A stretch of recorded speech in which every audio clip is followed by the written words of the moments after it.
My first guest tonight has a personal relationship with Chris Lee and will play a pivotal role in selecting the Republican candidate who runs to replace him. Nick Langworthy is the chairman of the Erie County Republican Committee. He also served as Lee's campaign manager in 2008 and ran his district office during his first term in Congress. Chairman, thanks for your time tonight. Thanks for the opportunity. So have you spoken with Chris Lee since he decided to resign? I had a very, very brief conversation with him where he told me his decision to resign the Congress, but no conversation of any consequence. Okay. Now, many people question why Lee stepped down so quickly. There was some speculation that House Speaker John Boehner pushed him out, but he said he did not push him out. That was Lee's decision alone. But it leads one to believe that there's more to the story. Is there? I don't know anything more than I learned yesterday, and obviously was shocked and disappointed at what I had learned.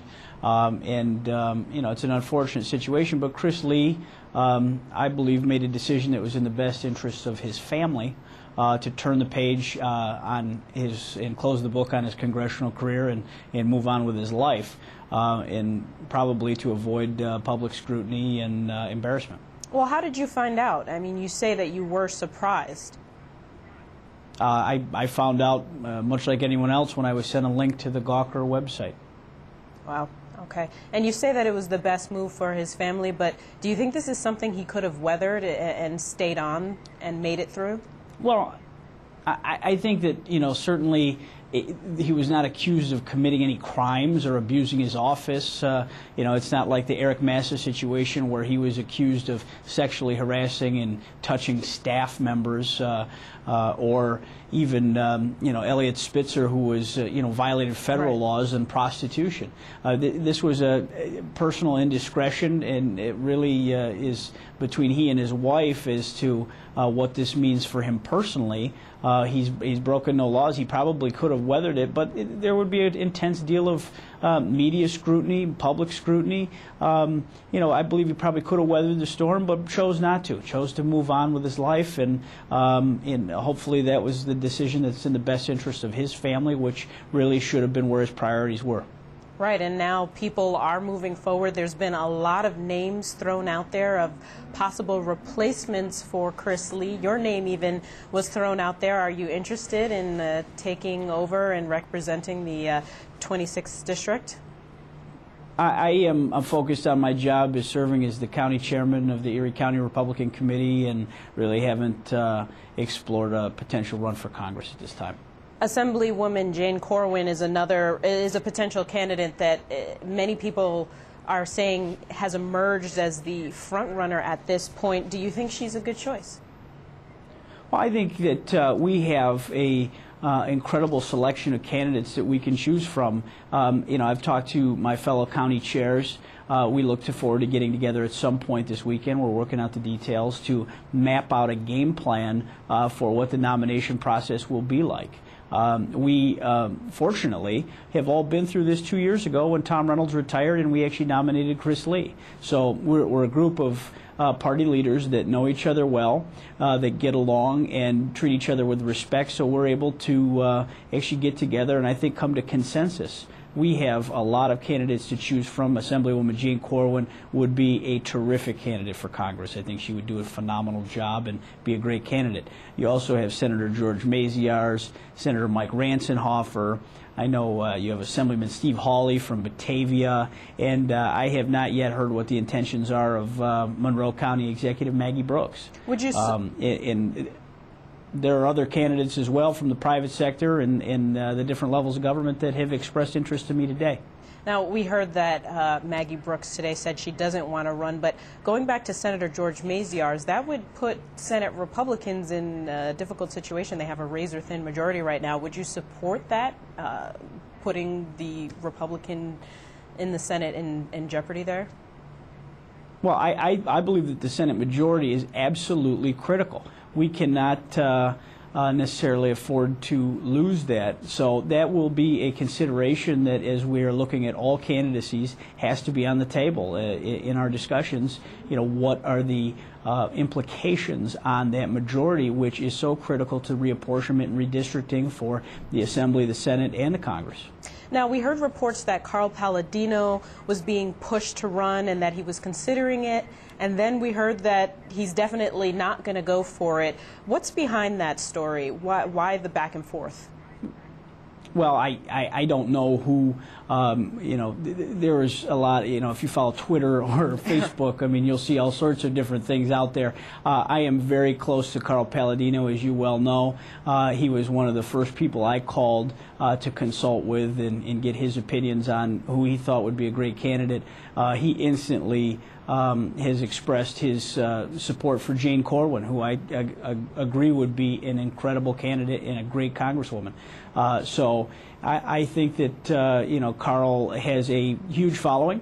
I think his support matters, and particularly here in Western New York, and he's always going to be a relevant part of our political dialogue here. Are you at all worried that this seat could end up in Democratic hands?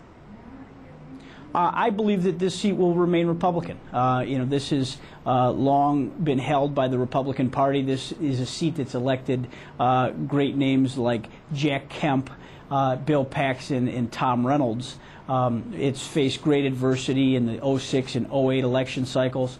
Chris Lee, in the toughest political climate with Barack Obama at the top of the ticket, winning New York handily, Chris Lee still delivered a 15-point victory, which was unheard of when you looked at open seats around the country.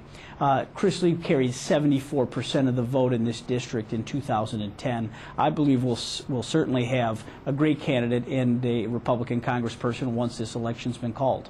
Right. What I do think is critically important is a special election be called sooner rather than later, and I would certainly hope Governor Cuomo would do that at the earliest possible date.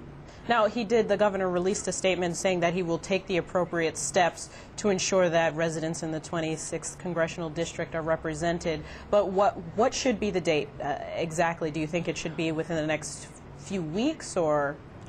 I believe he should declare the vacancy as soon as possible. What Governor Patterson did to the citizens of the southern tier in western New York last year and left them without a representative walking the halls of Congress for 8 or 9 months was atrocious, and it was an embarrassment. And if the governor would be kind enough to call the election as soon as possible, we should be able to seat a new member of Congress within the next 60 days.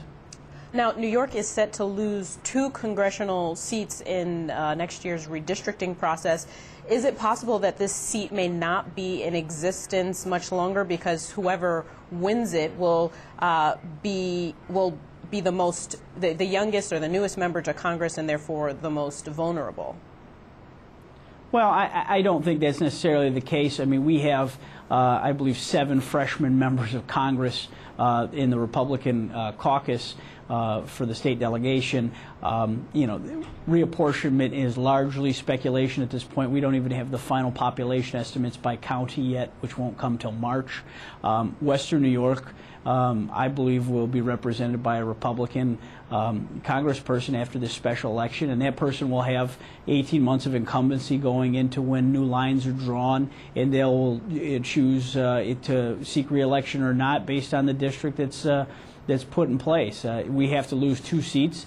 I think they're very likely to come upstate, unfortunately, and I believe that whoever this person is that becomes the next congressional representative needs to work very hard to get their message out to their voters in their media markets and serve their constituents well as make an impact to the state leaders in Albany who will ultimately make these decisions. Do you think, though, that it could discourage candidates from going out there and going out there for that position? Well, I will tell you from the list of calls I have to return still, I see no discouragement. Right. Okay, so what's the next step in the process for you and your committee? My fellow county chairs and I will get together at some point this weekend. We will map out what the process will look like. And from that point forward, we will schedule the interviews with the candidates that are serious about pursuing the seat. All right, well, it will definitely be interesting to watch, and I'm sure we'll be keeping in touch with you. Thanks for joining me tonight, Nick Langworthy. Thank you.